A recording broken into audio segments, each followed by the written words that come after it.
शक्कर का इतना बड़ा बड़ा होता है, वो भी पानी में डाल के पियो तो लू भग जाती है और बहुत अच्छा लगता है, स्वाद भी उसका बड़ा अच्छा लगता है। रामचरितमानस में ऐसा अर्थ करने की भी छूट है, बिना पढ़े लिखे लोग ऐसा भी अर्थ कर देते कि बतासा भिजवा दिए थे हिमालय जी ने, तो पानी में डाल डाल के कुछ दिन बतासा खा के पानी पी के रही। लेकिन नहीं, ये नहीं, केवल वायु का आहार।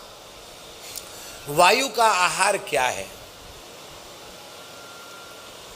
भैया जी? वायु का आहार क्या है? श्वास लेना ये वायु का आहार है। माने केवल श्वास पर रही, एक अर्थ तो ये है। दूसरा एक अर्थ है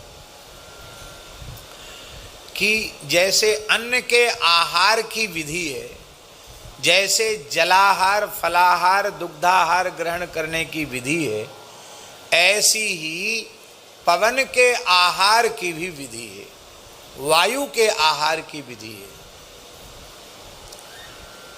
सन हमें स्मरण में नहीं है। रुदायन गांव, जहां हमारे मूल पुरुष पहाड़ी बाबा महाराज ने बहुत काल तक रहकर तप किया, आज भी वहां स्थान है, ब्रज का ही स्थान है रुदायन गांव। और ठाकुर जी का नाम है श्री राधा गोपाल, स्थान का नाम है श्री राम चौक, और ठाकुर जी का नाम है श्री राधा गोपाल। प्राचीन ठाकुर, बहुत प्राचीन स्थान है। अपनी तो लीला हुई वहाँ। अब पुराना सब विसर्जित हो गया, नया मंदिर वहाँ बन गया है। इस बार भी उत्सव हुआ था, हर साल हर वर्ष उत्सव होता है। तो पूज्य गुरुदेव पहाड़ी बाबा महाराज ने हमसे कहा,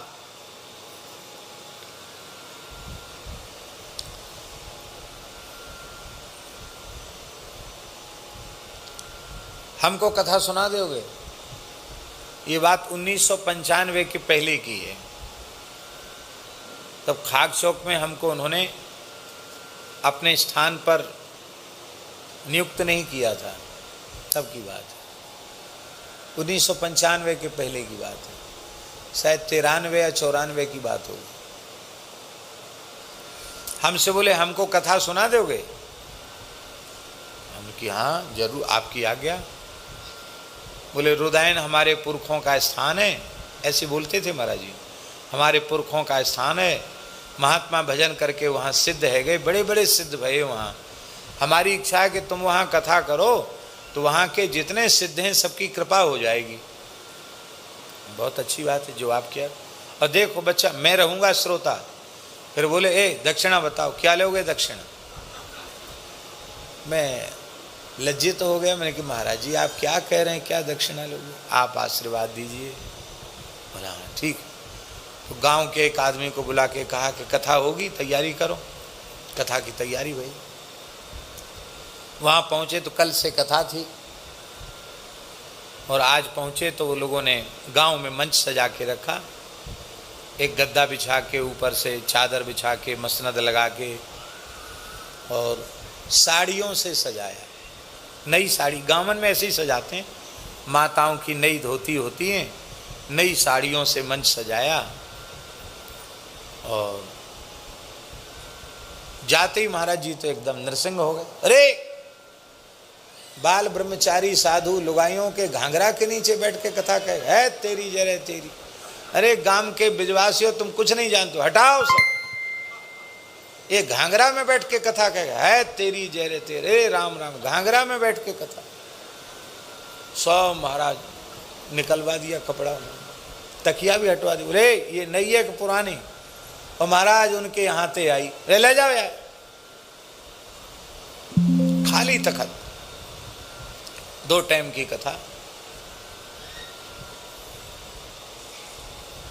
पंडित जी बोले कि वो सर्व तो भद्र बनेगा, यूं बनेगा त्यों बनेगा, पूजन की सामग्री तो कुछ है। क्या सर्व तो भद्र बनेगा? राधा गोपाल जी बैठे सब इसी में, एक कलश रख दो, एक नारियल धर दो, और कहो जिसको कथा सुनना हो, देवी देवता नवग्रह सब इसी में आके बैठ जाओ, अलग से कुछ नहीं मिलेगा। हाँ ठाकुर जी को भोग लगेगा, पत्तल आ जाएगी, प्रसाद सब पाओ। हाँ ये सब प्रपंच नहीं, यहाँ साधु कहने वाला है, साधु सुनने वाला है, ये सब नाटक नहीं, सब कुछ नहीं, खाली कलश रख दिया।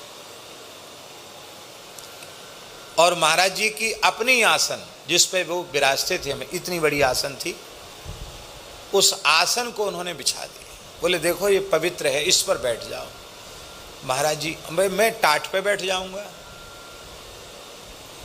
नया टाट मंगा के महाराज जी धूना घर में टाट पे बैठ गए। एक लंगोटी ही पहनते थे शरीर पर, वो टाट की बोरी पर बैठ गए।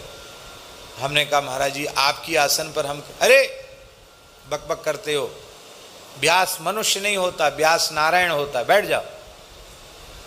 उनके तो ऐसे ही आदेश होते थे, उनके बिठा दिया। 2 टाइम कथा होती, रात को वही आसन उठकर महाराज जी लगा लेते, उसी पे महाराज जी विश्राम कर जाते। सवेरे 2 टाइम हमारी उस पे आसन में कथा होती। 8 घंटे रोज कथा होती थी, संगीत तो था ही नहीं, सीधी सीधी कथा। और महाराज जी एकदम एक आसन से भाव समाधि में डूबकर कथा श्रवण करते थे। एक दिन वहां के जिला पुलिस अधीक्षक आ गए, एसपी कहते हैं उनको। तो छोटे गांव में बड़े अधिकारी आ जाएं तो बड़ा मानते हैं उसको। आए, वहीं महाराज जी के पास में बिठा दिया। महाराज जी तो बोले, उठे ही नहीं, ऐसे ही बैठे रहे पूरे समय। उनको जल्दी जाना था। और जब कथा पूरी हुई तो लोगों ने परिचय दिया, महाराज ये एसपी साहब हैं। तो महाराज जी बोले क्या करें, बाजे बजवावें कि कलश धरवावें? एसपी हैं तो आए, कथा सुन ली, पधारें। हमारे तो विक्षेप हो गया। अरे राम राम, यहीं आके बैठ गया, बता हमारे विक्षेप हो गया। वहाँ बैठता कथा सुनने, यहाँ बैठ गया, ऐसे बोलते। उनको कोई लाग लपेट नहीं थी कि कोई मंत्री है कि राजा है कि प्रजा है, सब एक जैसे थे उनकी दृष्टि में। वो हंसने लग गया। महाराज जी गलती हो गई, मैं यहाँ बैठ गया, अलग बैठना चाहिए था, केवल आपका दर्शन, आपकी वाणी सुन ली, अब हम जा रहे हैं, हमको तो व्यस्तता थी। महाराज जी ने प्रसाद दिया, विदा। तो ध्रुव चरित्र जब चल रहा था तो उस ध्रुव चरित्र में एक प्रसंग आता है कि श्री ध्रुव जी महाराज ने पहले तो त्रिरात्रांते कपित्थ बदिरासन, 3 दिन 3 रात्रि के बाद कैंथा और बेर के फल खाकर ध्रुव जी ने तप किया। ऐसे 1 महीना व्यतीत हुआ। दूसरे महीने में वो 6 दिन के बाद सूखी पत्ती चबा लेते और यमुना जी का जल पी लेते। और तीसरा महीना आया तो 9 दिन तक कुछ खाते पीते नहीं, 9 दिन के बाद एक बार जल पी लेते। और जब चौथा महीना आया तो 1 बार वायु का आहार, 12 दिन तक कुछ नहीं खाते पीते, और उसके बाद एक बार वायु का आहार कर लेते, फिर ध्यान में चले जाते। इस तरह से चौथा महीना व्यतीत किया। और 5वां महीना आते ही पूरी तरह कुंभक में प्राणवायु को रोक लिया और अपने दक्षिण पादांगुष्ठ के बल पर खड़े होकर कठोर तप करने लगे ध्रुव जी। ये चरित्र में लिखा है। अब महाराज जी श्रोता तो सवेरे सवेरे हमसे बोले, देखो 8 घंटा बैठते हो, थोड़ा घूम के आया करो। हमसे बोलते थे जल्दी स्नान संध्या करके थोड़ा 1-2 किलोमीटर सही घूम आया करो। क्या करें, हम उनकी बात मानते तो ये हालत नहीं होती। अब जबरदस्ती घूमते हैं। महाराज घूम के आया करो, इतनी देर बैठते हो, थोड़ा घूमना चाहिए, हाथ पैर सीधे करे आओ। ठीक है। तब सवेरे जाने लगे। रे इधर आ, कल तुमने कथा में सुनाया था कि ध्रुव जी के चरित्र में को वायु का आहार करते थे। वायु का आहार जानते हो क्या है? अरे बोले कहते नहीं हवा खाया हो, कहते नहीं हवा खाया हो। तो हमने कि महाराज जी आप जैसे हमसे करे जाओ हवा खाया हो माने घूम आओ। अरे बोले तो दुनिया के लोग बोलते हवा खाया हो, हवा खाना भी सीखना पड़ता है। वायु का आहार भी एक यौगिक क्रिया है। सवेरे के 5 बज रहे थे, धूना घर में महाराज जी अकेले विराजे थे। किवाड़ा अटकाए, अटका करके उन्होंने अपने शरीर की वायु बाहर निर्गत की और एक विशेष योग की मुद्रा से वायु का पान किया और अपने संपूर्ण उदर को वायु से भर लिया। हमसे बोले पहले छुओ इसको, पेट को, तो एकदम ऐसा कोमल उनका श्रीअंग था, पेट तो इतना कोमल रहता था महाराज जी का, क्या कहना, अद्भुत, बहुत कोमल है। इसके बाद जब उन्होंने क्रिया कर ली, बोले अब स्पर्श करो, एकदम वो तो गुब्बारे जैसे फूल गए पेट। बोले ये वायु भीतर प्रतिष्ठित हो गई है, अब जब तक हम इसको पुनः इसी पद्धति से निकालेंगे नहीं, तब तक हमें भूख प्यास शरीर का कोई धर्म बाधित नहीं करेगा, शरीर में कमजोरी भी नहीं आएगी, और मैं जितने दिन तक चाहूँ उतने दिन तक बैठकर भजन में अपना समय व्यतीत कर सकता हूँ। महाराज जी बैठ गए, प्रत्यक्ष हमको करके दिखाया, केवल बोल के नहीं, हवा खा के दिखाई उन्होंने। बोले इस क्रिया का आश्रय लेकर के ही महापुरुष हजारों वर्ष तक तप करते रहते थे और उनके शरीर में चेतना बनी रहती थी। आज भी क्रिया है। उस दिन महाराज जी ने कुछ भी नहीं लिया, बैठे रहे आनंद से, कथा में बैठे रहे, फिर रात्रि को बैठे रहे। दूसरे दिन हम सवेरे फिर जाने लगे, फिर बोले देखो पूरा काम बताना चाहिए। फिर उन्होंने वायु को किस पद्धति से बाहर करना है उस पद्धति को भी बताया। और फिर हंसकर बोलते हैं, बच्चा आंख मूंद के फोटो खिंचाने वाले योगी तो बहुत मिलेंगे, लेकिन इस धरती पर 2 हाथ पैर वाले मनुष्यों में आज के समय इस प्रकार की क्रियाओं को जानने वाले अत्यंत दुर्लभ हैं। अरबों खरबों में से कोई एक होगा, ऐसा कहा। ऐसे समर्थ योगी पुरुष थे वो। इसको कहते बारी बतासा, हवा खा लेना, एक बार वायु का आहार कर लेना और फिर कुछ भी ग्रहण न करना। जगत जननी कहा, भवानी कहा। और जब वहां से लौटने लगे तो शंकर जी के तो विशेषणों में कोई विशेष अंतर नहीं आया, उनकी तो महिमा यथावत रही आई। और चले भवन संग दक्ष कुमारी, केवल दक्ष कुमारी कहा सती जी को, उनको जग जननी भवानी नहीं कहा।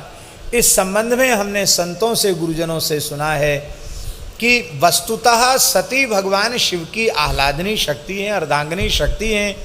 शिव और शक्ति में भेद नहीं है। देखो एक सैद्धांतिक सत्य समझ लें, शिव में और शक्ति में भेद नहीं है। शिव पुरुष तत्व है, शक्ति मूल प्रकृति तत्व है, इनमें बिल्कुल भी भेद नहीं है। शिव शक्ति में भेद करने वाले नारकीय होते हैं, ऐसा पुराणों में लिखा है। जो शिव तत्व है वही शक्ति तत्व है, और जो शक्ति तत्व है वही शिव तत्व है, इनमें भेद नहीं है। लेकिन ये बड़े लोग सब नाटक करते हैं। किस लिए नाटक करते हैं? हम छोटे लोगों को समझाने के लिए नाटक करते हैं, ये समझना चाहिए। इसमें सती जी का कोई दोष है ये सोचना भी अपराध है, ऐसा नहीं सोचना। सती जी ने ये दिखाया कि हम कथा सुनने शंकर जी के साथ जा रही हैं तो हमारी इतनी महिमा बढ़ गई, जग जननी और भवानी हो गई हम। और शंकर जी ने कथा प्रेम से सुनी, श्रद्धा से सुनी, और राम भक्ति का निरूपण भी किया। लेकिन ना तो हमने ठीक से कथा सुनी, ना हमने भगवान शिव के द्वारा की गई भक्ति के निरूपण को सुना। तो सत्संग में जैसी श्रद्धा होनी चाहिए वैसी श्रद्धा न होने के कारण केवल उन्हें एक चतुर बाप की बेटी कहा। बोलो वृंदावन बिहारी। दक्ष किसको कहते हैं? चतुर कोई तो दक्ष कहते हैं, बड़े दक्ष हैं। दक्ष माने चतुर हैं। तो चतुर बाप की चतुर बेटी, जो ज़्यादा चतुर होते हैं, ज़्यादा पढ़े लिखे होते हैं, उनको ज़्यादा कथा कीर्तन में रस नहीं आता है।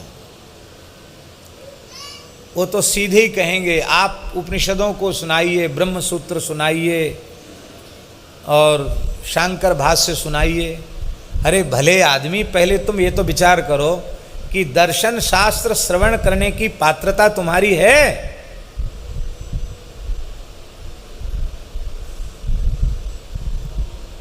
प्रस्थानत्रयी को सुनने की योग्यता तुम्हारी है।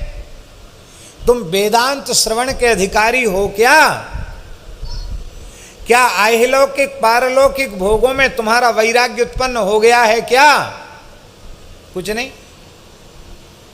सीधे ही वेदांत पढ़ा दो हमको, क्योंकि खर्च तो कुछ लगेगा नहीं, सीधे हम ब्रह्मास्मि हो जाएंगे। न तिलक लगाना पड़ेगा, ना माला कंठी पहननी पड़ेगी, ना माला जपना पड़ेगा। और साधुओं के चक्कर में पड़ोगे तो ये सब करना पड़ेगा।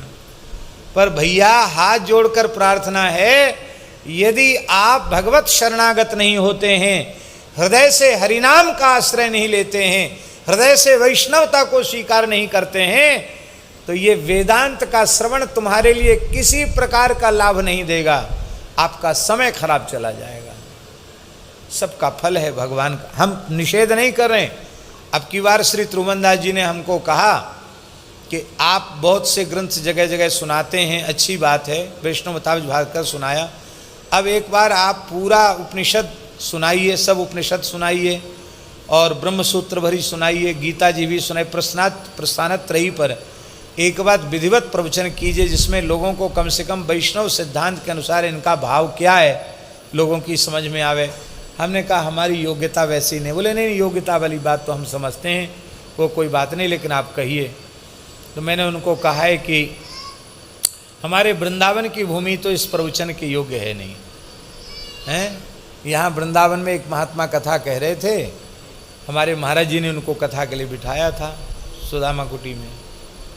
नित्य सत्संग होता है, अच्छे विद्वान थे, वो लगे सांख्य शास्त्र का वर्णन करने। तो एक हमारे मोहल्ला की, बंसीवट मोहल्ला के एक ब्रजावसन मैया उठ के खड़ी है गई कथा में, हे बाबा तो पे कथा वाँचवो न आवे तो काय को खिल्ला रहा, चुप है जा। हे क्या बोलती है? खाली चना लेने आती है यहाँ कथा सुनने के नाम पर। क्या बोलती है? महात्मा भी अयोध्या की तो डांट दिया उन्होंने, ए क्या चना लेने आती है खाली, क्या बोल रही है? अरे बाबा तू कहा कह रहा है, 40 वर्ष है गई हमको कथा सुनते सुनते। अब सलई ना पड़ रही कि तू भागवत कह रहा हो कि महाभारत कह रहा हो कि भगतमाल कह रहा हो, कहाँ कह रहा हो तू? ए सूदी सूदी कथा सुना। तो भैया ब्रजवासी यहाँ उद्धव जी का ज्ञान तो चला नहीं, दूसरे का ज्ञान ध्यान कहाँ चलेगा। तो हमने श्री त्रुवनदास जी को कहा कि कभी भगवान ने योग बनाया तो वहाँ गंगा जी के तट पर उत्तर काशी में कभी अनुकूल अवसर होगा और कुछ महीने वहाँ निवास होगा, तो वहाँ ये चर्चा भी कभी कर लेंगे। क्योंकि ज्ञान की चर्चा के लिए गंगा जी का तट ही सबसे अच्छा। बोलो गंगा मैया की जय।